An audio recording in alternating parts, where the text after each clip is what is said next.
Coach, congratulations on knocking off the defending Super Bowl champions. Tell us about the locker room afterwards, and obviously the cheesy question: how did it feel?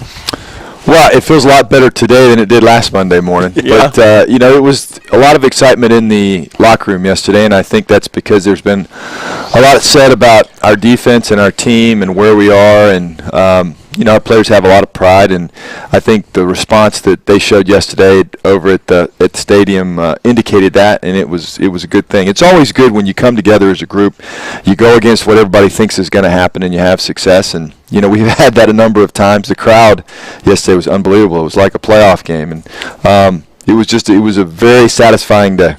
Wiz, it all starts with the defense, I think, and the defense yesterday seemed to play up to the potential we all thought they were going to be coming into this season. They fulfilled that potential. What do you think was the difference with the defense? I think that we changed some things up this week as far as what we were trying to get done. We went back and simplified some things, and we played some different fronts yesterday, and I think that really helped us. And our defense really put the time in this week. They worked hard in practice. We talked about it Saturday night. I said to the defense, it's going to turn for you at some point. We got too many good players in this room. You've worked too hard on the practice field. You have a lot of pride. If you just continue to work, it's gonna show up on the games. You have to trust in that. And yesterday, listen, we're not anywhere close to being where we need to be, but it did show some great signs yesterday. You had mentioned during the week that the best players need to play better. Did you get the response you were looking for yesterday? Well, it sure appears that way. I think that we played, if you think about the game yesterday, what really stands out defensively is it was team defense. You look at all the guys that made plays. It wasn't one guy making 5 or 6 plays. I mean, Clark Hagan's with the sack. Joey Porter got a holding penalty, a big play. Kerry Rhodes, obviously. Dominique. We had a couple of guys break up passes. It just seems like there was guys all over the field. Alan Branch was disruptive again at times. And, that to me is what you got to have. Your best players have had to play better, and they did. But you have got to have a group of guys that have that mentality that they're going to go out there and make plays and work together as a unit. And boy, if we can just continue to improve on that, we're going to be very pleased with our defense. Max Hall, I realize, had the best answer to this question. A member of the media asked a long, drawn-out question, and it eventually ended with, "How would you evaluate your performance?" And he just said, "We won." And then he waited for the next question. But with you knowing what you wanted to get accomplished, how would you rate a rookie undrafted free agent in his first start? He won. I saw that one coming. Yeah, that was way too easy, Bob. He played well enough to win the football game. He made some big time throws. He did some good things managing the huddle. We got to get him to be a little bit smarter about trying to knock defensive linemen out, right, losing that battle. And he's obviously can't put the ball on the ground. But as far as managing an offense and as a first step, there's a tremendous amount of hope. A lot of things to look forward to. The connection between he and Larry yesterday was good. I sit here and look at it in our bye week, and we're 3-2. Our aspirations were to be better than this, but after the way we've played the first 5 games, we'll definitely take it. We're going into the bye week. We haven't played our best football, but yet we've won 3 games. I think that speaks a lot about the quality of players that we have on this team, and if we continue to improve, my gosh, we got a chance to be a really good football team. How tough is Max Hall? Here's a guy that in the second quarter, Wiz, and you just alluded to it, just took a beating, tucked the ball, tried to score, got hit by 3 Saints. His helmet is rolling across the field. Levi on the spot, picks the ball up after he fumbled it, and of course scores a touchdown here. But to me, that was the most impressive thing Max Hall did, because he gathered himself, came back out in the second half, and Wiz, he played a better second half than he did a first half, didn't he? Well, you know what? You get so caught up in the game, it's hard to really distinguish between the first half and the second half. I remember plays where he made in the first half and some of the throws he made, and obviously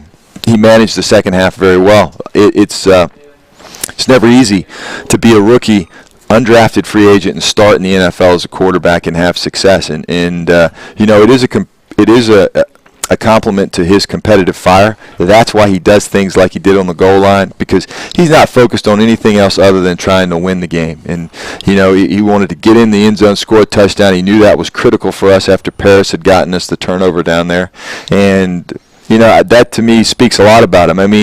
We've got to get him a little bit smarter in some of those situations, but that's all part of being a rookie and growing with him. You look at yesterday we had a rookie receiver starting. Yeah. We had a rookie quarterback starting. We had a rookie linebacker starting. You guys know me. That's like I can't sleep at night thinking I got 3 rookies starting on our team. But as we continue to grow these young guys and they play, I mean, Andre Roberts yesterday made some big catches for us, did a good job in the return. You know, it gives us, there's so many encouraging signs that if we can continue to work the way we've worked on the practice field, if we can continue to improve, which these players are doing, and when we get Steve Breston and Early Doucette back and, Gerald Hayes is coming back, I mean, this is what you want. You know, you want to have a team that's got a lot of experienced young players that are gaining confidence, and we're playing better football, and that's exciting for us. Have you ever had a rookie who was a long shot to make the team be that confident? Because in one breath they'll say, I got a lot to work on. Man, there's a lot there. And then the next breath they'll say, but guys are following me and they know I can win. It's a very curious thing. Well, there's a difference between being confident and being confident and able to play. And that's what, there's a lot of guys that are confident that I'm going to do it this time, coach, and they get in there and they don't get it done. But what stands out with Max is every test that he's faced, he's found a way to be successful. It's not always been perfect, but, he'll get better. That's the thing you've learned about Max is that he'll process this, he'll learn from it, and he'll get better. He's a sharp young man, and he has a lot of confidence. That's the reason that I believe the team has kind of gravitated to him a little bit, because when he steps in that huddle, he takes control of it, and that's what you want from that position. And look, he's got a lot to learn, but yesterday was great experience for him. He played almost 60 snaps against the Super Bowl champs, and he won the game as the quarterback, and that's a great building block. There was one of the 32 teams last year that would never had a 2-game losing streak, and that was you. And then this year, I think a lot of the experts said, okay, here comes your 2-game losing streak against a team as good as the Saints. How are you guys able to avoid 2-game losing streaks? What is it about the week, and what does it say about the Cardinals? Well, I guess it says that we're a lot like what you see in Max. We respond to challenges. That's what our team has done. And, what we've got to get out of is those bad games that force us to respond to challenges. And, that's something that's really a kind of a thorn in my side, is that we have those games. But we'll continue to, maybe we can get on a little bit of a roll here and feel good about where we're going as a program. It certainly was a great step yesterday. And once again, I go back to the atmosphere in University of Phoenix Stadium with our fans. That's just, to me, it's incredible. You forget about that. But when Kerry Rhodes went in the end zone and scored and dunked over the goalpost, I mean, that was like the Green Bay game in the playoff game last year. It's incredible, and I'm just so appreciative of our fans for that. What about the bye week now? On that note right there, here you start Max Hall, and you got a little momentum going, and the defense looks like, man, that's exactly what you expected out of them maybe all year long, and suddenly now you hit the bye week here. In your estimation, coming at a good time of the season? Well, it comes at a good time because we have some players that are nicked up that we get a chance to get healthy, and I think we do it coming in with a lot of confidence. I'm a dummy when it comes to night before the games, especially like this, and I tell them, okay, if we win this game tomorrow, I'll take care of you during the bye week. So I'm only going to be able to practice them one day this week because I'm an idiot. But I'll take it. I'll take the win over that. Will Max Hall be coming in? Will he? I mean, is it going to be for everybody one practice, or is Max going to be coming in at all? I was thinking about that last night. We'll have one practice because there's a lot of veteran players that are getting a chance to get away and recharge, and it's important for our rookie players too, because it's a long season. We got 11 games after we come back from this bye week, plus hopefully the playoffs. So, but I think that some of the younger players might bring them in an extra day, and not so much work on the field, but go through tape, watch some of the things that we've done up to this point, areas that we need to correct, because I think really it's not so much the physical part of it for these guys, it's processing the plays. It's processing the formations, knowing how to line up, seeing themselves and how they play in those games. But we're going to make sure that we get something done this bye week as best we can. When you made the quarterback decision, how much of the other stuff came into play? Did you ever hesitate thinking, oh my gosh, Kurt Warner's going to be in the booth, and it's his hometown, all the families, maybe it's better on the road, but no, wait a minute, he's going to False Start Field and the crowd noise. How much of all that figured into the equation and ultimately the decision?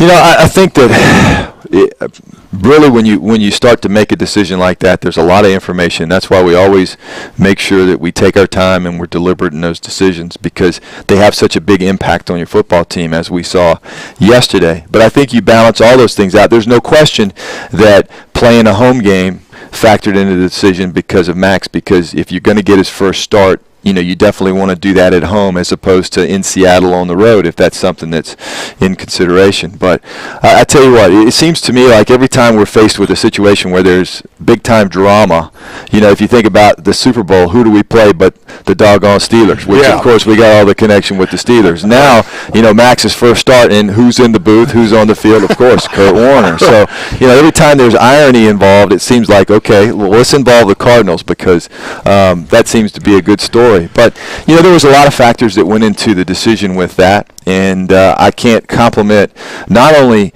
Max but our team for how that was handled this week and how they showed up yesterday and held up their end of the bargain. You have won games as a very aggressive third down play caller. I think Wolf mentioned it today. You're the throw to Steven Spock last year that basically won a huge game for the Cardinals. And yet you kind of hinted yesterday a little bit in the press conference that you were kind of looking at the third down play calling yesterday. I thought, I don't know. I probably have to look at it again. Now that you've had a little bit of time to sleep on it, what do you think? Because you're a guy that wins games when you're aggressive, and yet everyone says eat clock in that situation. Well, I tell you what, and this is probably the engineer in me and thinking about it, and I was thinking about it at the time. Sometimes you get a little too emotional. The last third down where we threw the naked to Ben was the right call, to my opinion. I do that every time, because I told Max, I said, if he's not there, don't throw it, eat it, we'll run the clock, get it down to 20 seconds. But the third down before that, and I don't remember exactly how much time was on the clock, but what was critical at that point was they only had one timeout. And you think that if we burn 40 more seconds or 35 more seconds off the clock, then that 20-something seconds that would have been left in that second possession, it wouldn't have been there. So after we had gotten the onside kickback, we never would have had to run a play. Mm-hmm. So that, those are the kind of things where, had they had three timeouts, then that third down play that we called the second to the last one was the correct one, because we needed to make the first down. But with them only having one timeout in that situation, that's where you have to be smarter and say, okay, look, even though I want to get the third down, let's run the football here. Make sure we either force them to use their timeout, or, you eat up another 35 seconds, and then, that essentially gives you a chance to win the game without having to go through the drama. Although Dominique's probably glad, because he got an interception in the oh my goodness, Dominique Rodgers-Cromartie, are you kidding me? Get on the ground, tuck the ball. But anyways, look, also on Max Hall, the one thing was his second pass, his second attempt of the game, he throws a pick. What did you say to him? And did you wonder yourself, oh boy, we might be in trouble today? Well, I have to be honest with you. When Ben Roethlisberger started his first game as a rookie for us in Pittsburgh, the year we went 15-1, his first pass was an interception. So unfortunately, this is something that I'm not unaccustomed to. But I just told Max, I said, Max, look, you can't. This is one play early in the game.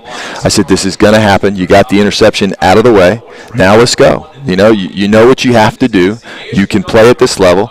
So let's get back in there and go. Don't let it bother you. And of course, I didn't need to say that to Max. His personality, his makeup, those are the kind of things that don't bother him. And because we had Max Comar wide open on that. It was a poor decision. It probably was a little bit of the fact he was third and long. This was his first third down, and you have that number 11 as the big security blanket that he's trying to get the ball to, and that's a learning process. And I have great confidence that that's not the interception part, but the decision part of it won't happen again. Congratulations again. Enjoy the bye week if there's a way that a head coach can